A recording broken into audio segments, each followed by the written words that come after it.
समस्या से उभरना अगर चाहे इंसान, स्वयं के संग सर्व का वो दिल से करे सम्मान। कहता है ये समाधान समाधान समाधान। समस्या से उभरना अगर चाहे इंसान, स्वयं के संग सर्व का वो दिल से करे सम्मान। कहता है ये समाधान समाधान समाधान समाधान समाधान समाधान।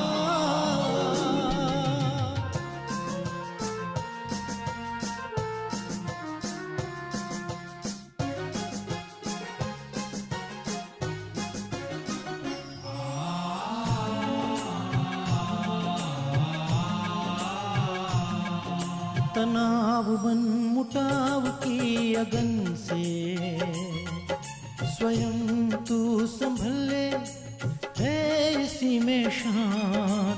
दूरिया दरारे मिटाए मन से, जीवन बन जाएगा खुशियों की खान खुशियों की खान।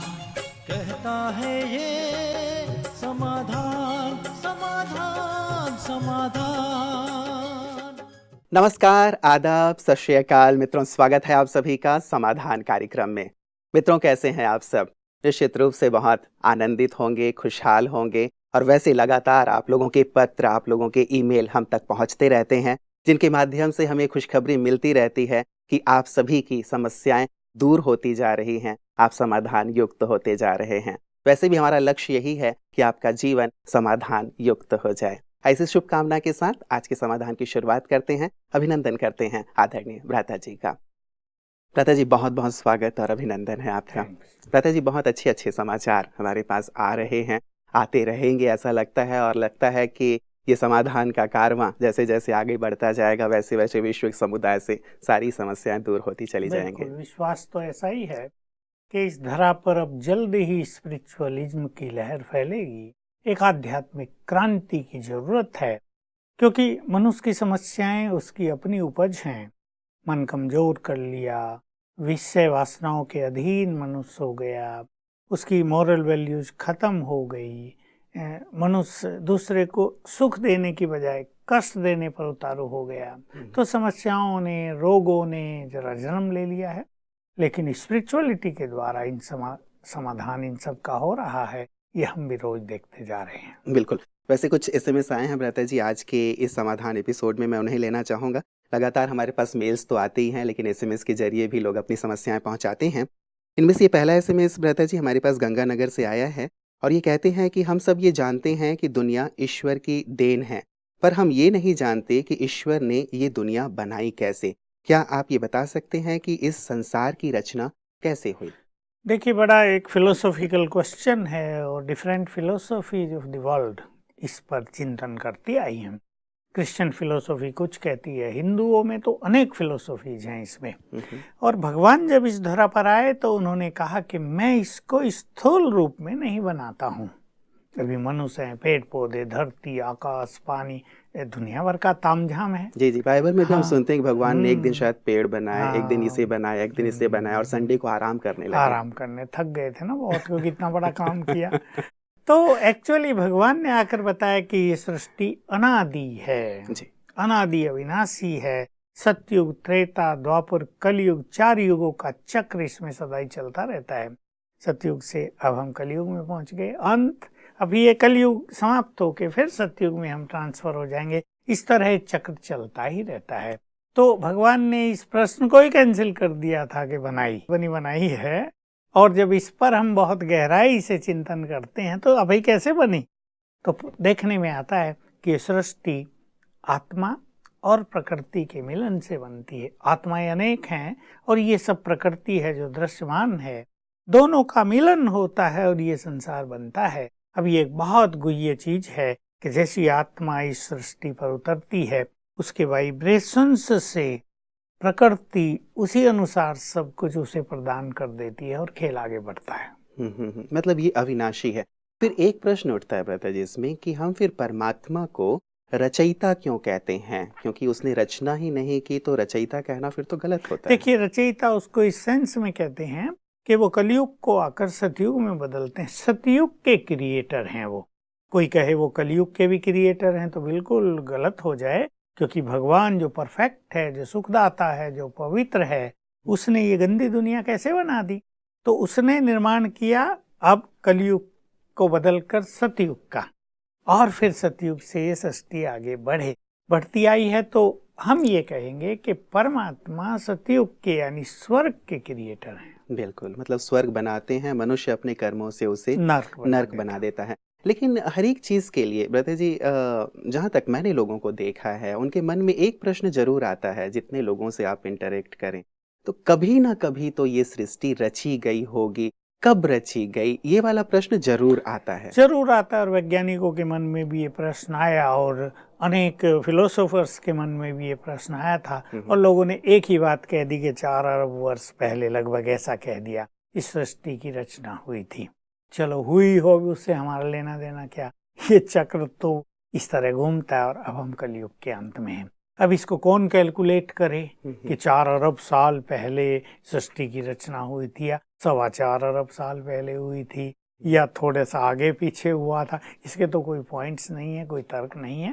लेकिन एक लंबे काल से ये सृष्टि चलती आती है, और ये चक्र इसी तरह से पुनरावृत्त होता रहता है। बिल्कुल। तो भ्राता जी, ये जो एक बात कही गई है ब्रह्मा कुमारीज में कि 5000 ईयर का ये चक्र है, और फिर जब ये बात आती है कि नहीं बहुत लंबे समय से ये चली आ रही है, 4 अरब कह लीजिए, 5 अरब कह लीजिए, तो फिर यहाँ पे एक विरोधाभास पैदा नहीं होता? नहीं, सृष्टि तो अनादि है, चक्र घूमता रहता है 5000 साल का, वो अनेक बार घूम चुका है। जब है ही अनादि तो उसकी गिनती नहीं है, इसलिए ये चक्र भी अनंत काल से चलता आ रहा है, और अनगिनत समय ये घूम चुका है। मतलब 5000 साल का एक साइकिल है, और लगातार ये चलता ही रहता है। मतलब एक प्रकार से इसे हम 4 अरब 5 अरब जितना कहना चाहें उतना जो कह जितना कहना चाहे कह ले, पर ये उससे भी ज्यादा है। जी जी जी।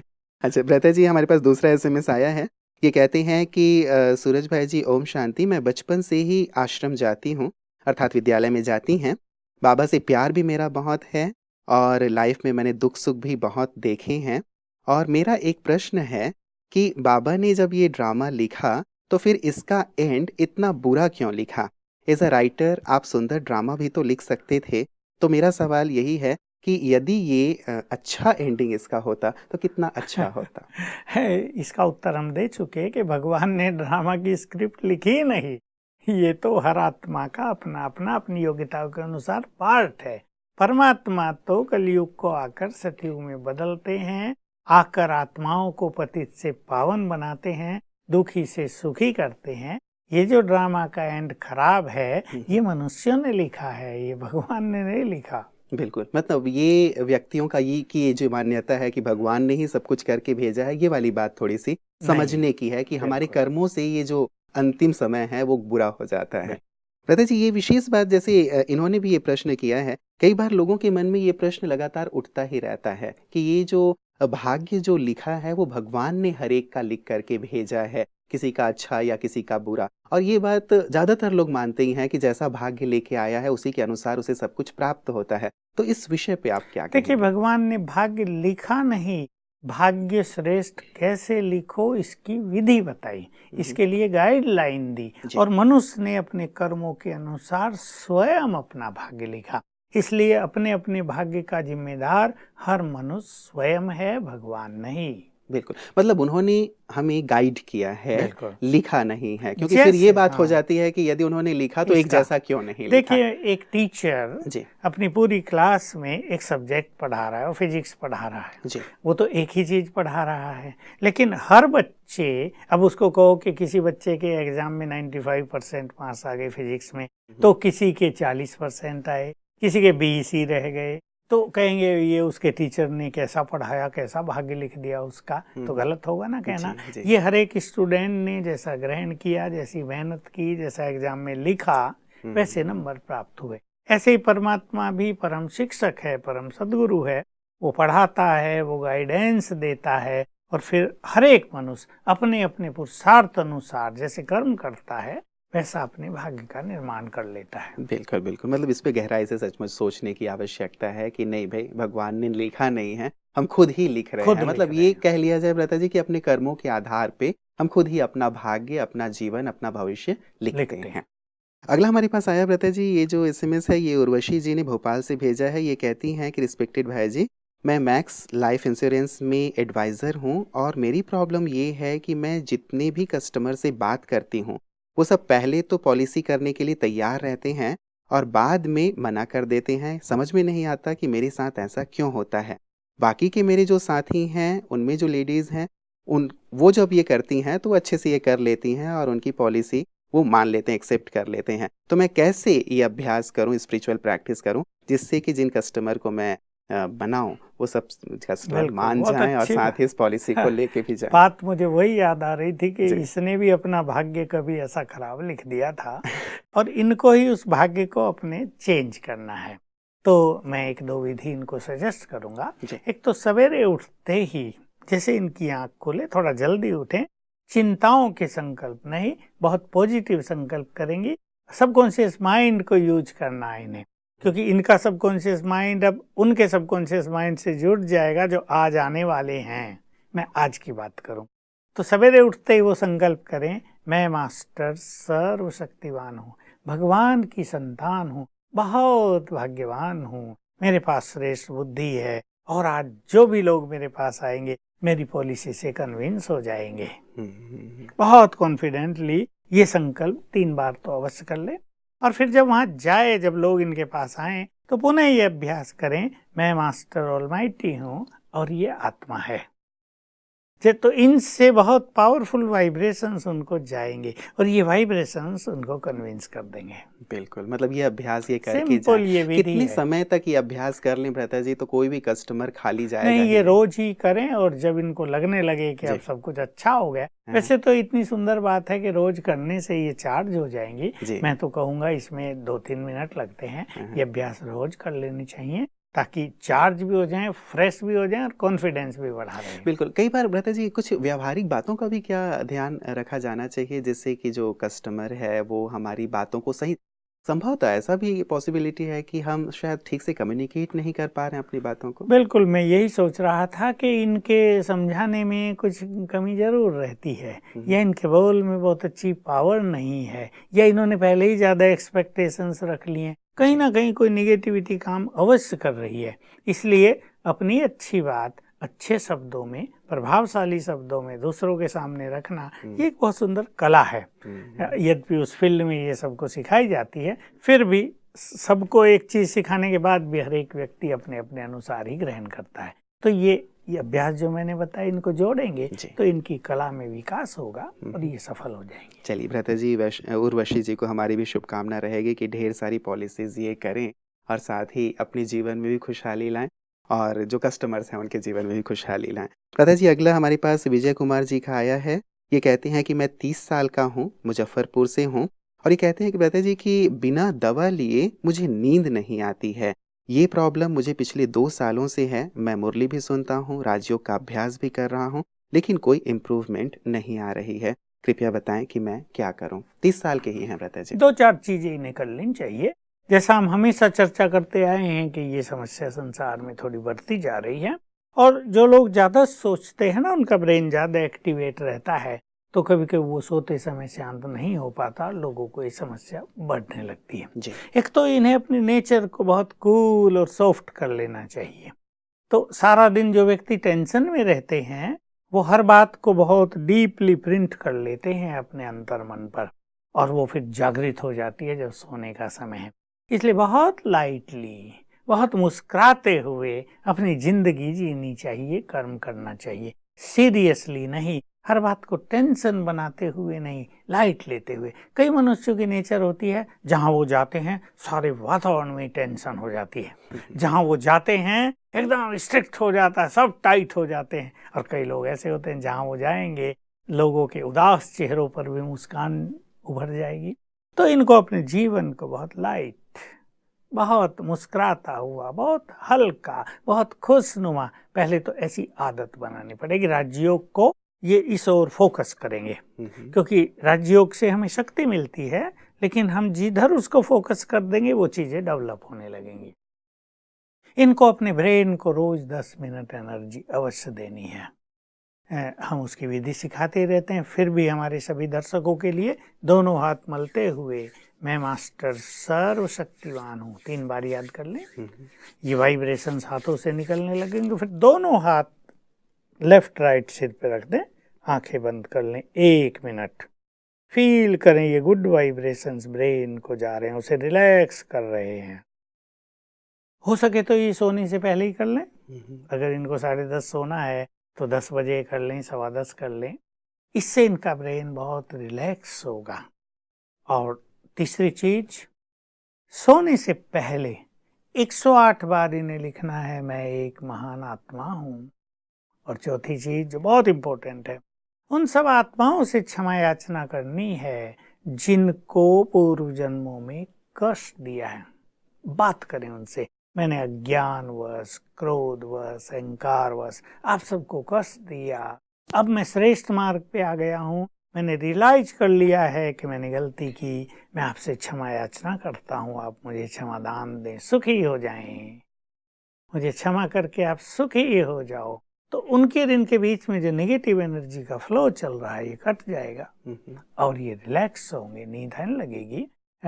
गोलियों से नींद लेने से तो ब्रेन डल होने लगता है डे बाय डे, और सो के जब मनुष्य उठता है तो वो फ्रेश नहीं होता, उसे थका थका मनुष्य उठता है। इसलिए गोली खा के सोना, इसको तो विदाई दे देंगे और ये अभ्यास करें। और मैं समझता हूँ, जैसा आज तक का अनुभव है, 21 दिन में ही इनकी गोलियां छूट जाएंगी और ये फ्रेश नींद का आनंद लेंगे। तो अभी क्या करें भ्राता जी, दवाइयों को पूरी तरह बंद करके ये अभ्यास शुरू करें या अभ्यास करते करते दवाइयाँ कम करते जाएं? धीरे धीरे आधी गोली कम करेंगे 3-3 दिन के बाद। अगर ये 2 खाते हैं तो 3 दिन के बाद 1.5, फिर 3 दिन के बाद 1, और बहुत जल्दी छूट जाएगी। जी जी भ्राता जी, अगला हमारे पास जो SMS आया है, ये कहते हैं, ओम शांति भ्राता जी, मैं 7 साल से विद्यालय से जुड़ा हुआ हूँ और कई बार मैं बाबा से मिलन भी मना चुका हूँ। बीटेक मैंने किया है, आर्मी में मेरा सिलेक्शन हो गया है, बस मुझे इंटरव्यू के लिए जाना है। कृपया बताएं कि इंटरव्यू में मैं संपूर्ण रूप से सफल हो जाऊं, उसके लिए मुझे अभी क्या अभ्यास करना चाहिए?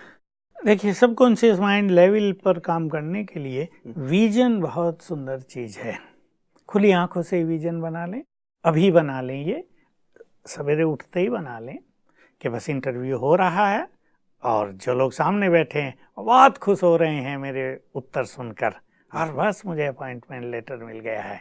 अब जिस भी पोस्ट पेड को पहले होगा, ये लेफ्टिनेंट बनेंगे, बस वहाँ मैं बैठा हूँ और मेरी ट्रेनिंग हो रही है। एक सुंदर विजन ये बनाएंगे और आज से ही शुरू कर दें, मैं मास्टर सर्वशक्तिवान हूँ, सफलता मेरा जन्म सिद्ध अधिकार है। रोज सवेरे उठ के 7 बार करें, जब इंटरव्यू देने जाएं तब करें, और जब बिल्कुल वहाँ अपीयर हो रहे हो 1 बार तब भी कर लें। तो बहुत कॉन्फिडेंटली, बिना डर के, इस विश्वास के साथ कि मेरा सिलेक्शन जैसे हो ही गया है, बस मैं तो जस्ट एक नियम निभाने जा रहा हूँ, फॉर्मेलिटी पूरी करने जा रहा हूँ, इस उमंग उत्साह के साथ ये जाएंगे तो चेहरे पर इनके एक्सप्रेशंस भी कॉन्फिडेंस के दिखाई देंगे, और कॉन्फिडेंटली जब ये उत्तर देंगे तो बहुत इफेक्टिव। ज़्यादातर यही होता है भ्राता जी, प्री तो लोग क्लियर कर लेते हैं, लेकिन जब मेंस की बात या इंटरव्यू की बात आती है, स्पेशली इंटरव्यू की जब बात आती है, तो बच्चे बहुत घबरा से जाते हैं कि पता नहीं वो क्या पूछेंगे। वहाँ बहुत ज़्यादा दिक्कत होती है। मुझे लगता है ये सारे अभ्यास सभी बच्चों के लिए काम आएंगे। केवल बात कॉन्फिडेंस की है। सिंपल हम सुनते हैं इंटरव्यू में बहुत छोटी सी बातें पूछी, वो तो चेहरा देखते हैं, ये कितने कॉन्फिडेंट हैं, कितना इनमें साहस है, ये आने वाली प्रॉब्लम्स को फेस कर पाएंगे या नहीं, ये डर तो नहीं रहे हैं, नर्वस तो नहीं हो जाएंगे बस। और मिलिट्री है, अब उनको ऑफिसर बनना होगा तो बहुत बोल्ड होना चाहिए, बिल्कुल निर्भय। तो ये चीजें वो चेहरों से नोट करेंगे। जी चलिए, और ये भी शुभकामना रहेगी भ्राता जी कि ये जल्दी से इंटरव्यू में सेलेक्ट हो जाएं। और जब आप सेलेक्ट हों तो हमेशा मैं एक बात कहता हूँ कि मिठाई जरूर भिजवा दीजिएगा हमारे लिए भी। भ्राता जी, हमारे पास अगला SMS आया है। आप इतनी मिठाई खाएंगे कहीं डायबिटीज ना हो जाए? भ्राता जी, मैं हमेशा खुशी में कहता हूँ, प्यार से कहता हूँ, वैसे तो जब वो सेलेक्ट हो जाएंगे तो सचमुच हमारे लिए उससे बड़ी खुशी, वही सबसे बड़ी मिठाई है। जी। भ्राता जी, अगला हमारे पास जो SMS आया है ये राकेश जी का है, आगरा से है। ये कहते हैं कि सूरज भाई जी, ओम शांति, आप तो मेरे लिए बाबा का वरदान हो। आप वरदान हैं ब्रता जी इनके लिए, हम सब के लिए भी आप वरदान हैं। जो ज्ञान लेना है वो बाबा आपको निमित्त बना करके मुझे दे देते हैं। मैं मुरली सुनने कम जा पाता हूँ, पर आपकी सुबह 6 बजे की क्लास मैं रोज सुनता हूँ और वैसे ही मैं योग का अभ्यास करता हूँ। मेरा क्वेश्चन ये है कि भोजन बाबा की याद में खाना है, मैं कैसे एंड कौर तक, मतलब अंतिम गिट्टी तक मैं कैसे बाबा की याद में खाऊं? ये एक प्रश्न इनका है ब्रता जी। और अगला भी प्रश्न है, पहले मैं इस प्रश्न का उत्तर चाहूंगा। बहुत अच्छा है, ये अपनी उन्नति कर रहे हैं, इससे बधाई के पात्र हैं।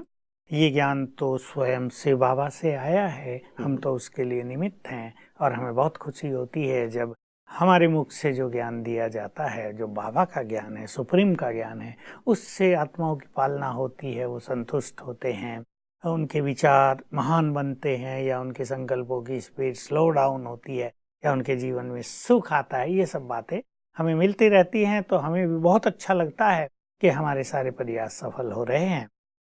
भोजन खाते हुए सचमुच अगर योग युक्त रहा जाए तो ये भोजन आत्मा को बहुत प्योरीफाई करेगा, विचारों को शुद्ध करेगा, देह में जाएगा तो अनेक रोगों को नष्ट करेगा, बढ़ती हुई बीमारियों को ये रोक सकता है।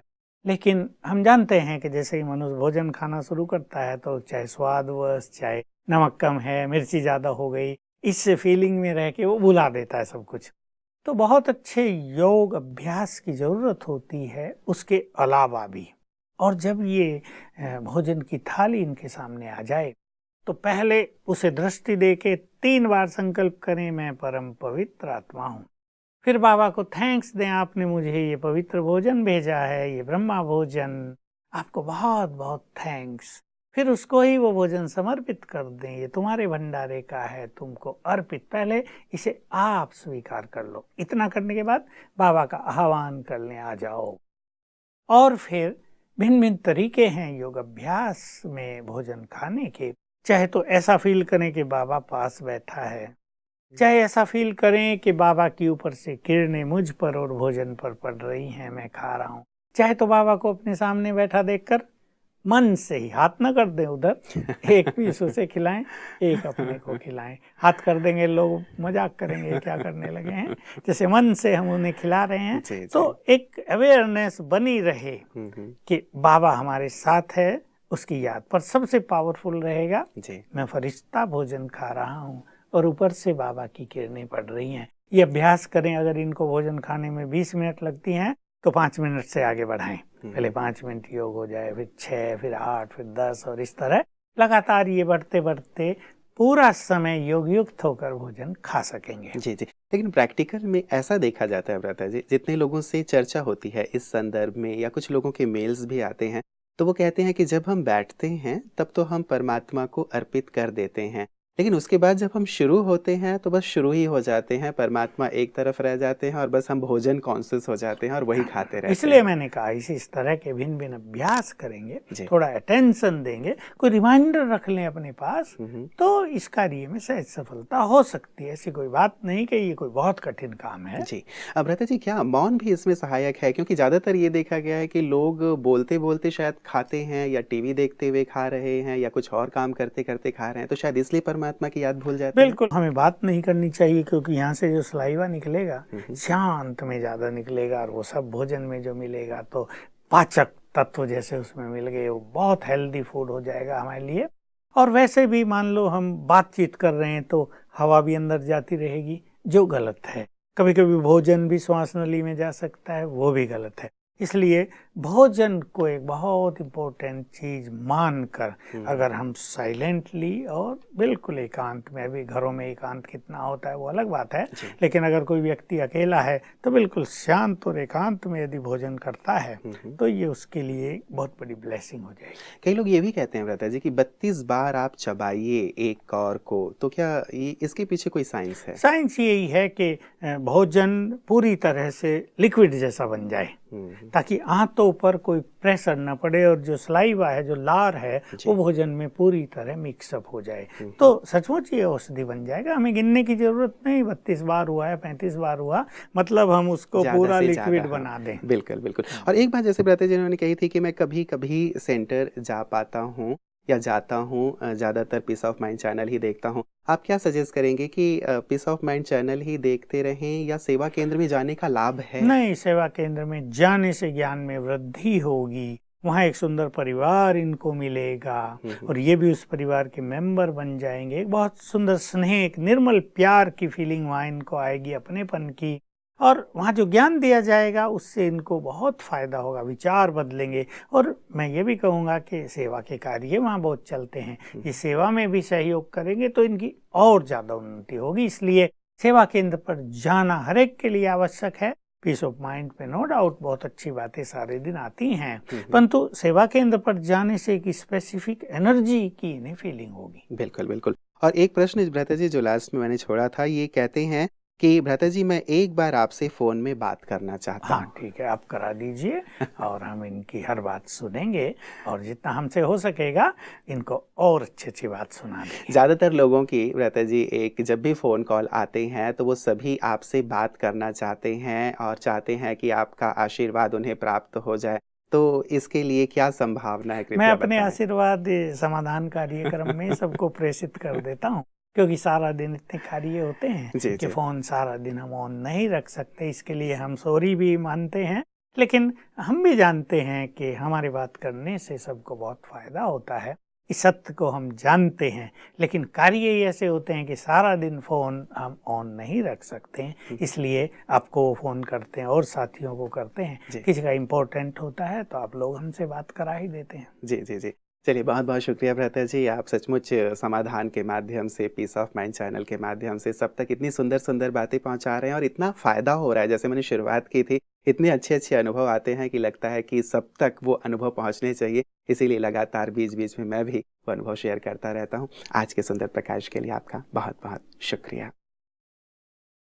मित्रों, आप सबकी कामना तो होती है सचमुच कि हम भी भ्राता जी से बात करें, लेकिन सचमुच भ्राता जी बहुत व्यस्त रहते हैं, बहुत सारी ईश्वरीय सेवाएं हैं, देश विदेश का भ्रमण होता रहता है और यहाँ पे भी जब आप माउंट आबू में रहते हैं तो लगातार बहुत सारे लोगों का आना होता रहता है, उनकी ज्ञान रत्नों से आप पालना करते हैं और साथ ही साथ बहुत सारी ईश्वरीय जो सेवाएं हैं उनमें आप संलग्न हैं। इसलिए तो खैर संभव है ही नहीं कि लगातार फ़ोन पे बात हो सके, इसीलिए हम आपसे ये कहते ज़रूर हैं, जब प्रोग्राम का समापन होता है आपके पास एक सुंदर सा एड्रेस आ जाता है जिसमें आप यदि चाहें तो आप लेटर भेज सकते हैं, आप हमें ईमेल कर सकते हैं और एक नंबर जो उसमें दिया गया है उसमें आप फ़ोन करके अपनी समस्या बता सकते हैं, उसे लिख लिया जाता है। कार्यक्रम में कई बार हम शामिल कर लेते हैं और बहुत आवश्यक होता है तो भ्राता जी भी बात अवश्य करते हैं। तो आप सबका इस कार्य में हमें सहयोग अवश्य चाहिए और मैं लगातार ये बात ज़रूर कहता हूँ कि जब आप समाधान में भ्राता जी जो टिप्स देते हैं उन्हें जब आप यूज़ करते हैं, जो अच्छे अनुभव आपको प्राप्त होते हैं,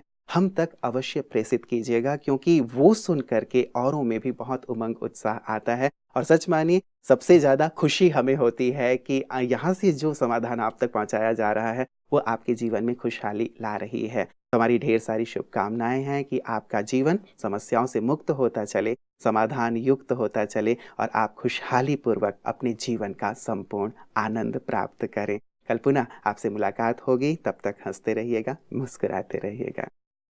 ओम शांति, नमस्कार। धैर्य और दृढ़ मनोबल से कर दे तू पल भर में मुश्किलें आसान, कथनी समकरनी के पावन जल से स्वर्ग बन जाएगा सारा ये जहान, सारा ये जहान। कहता है ये समाधान समाधान समाधान।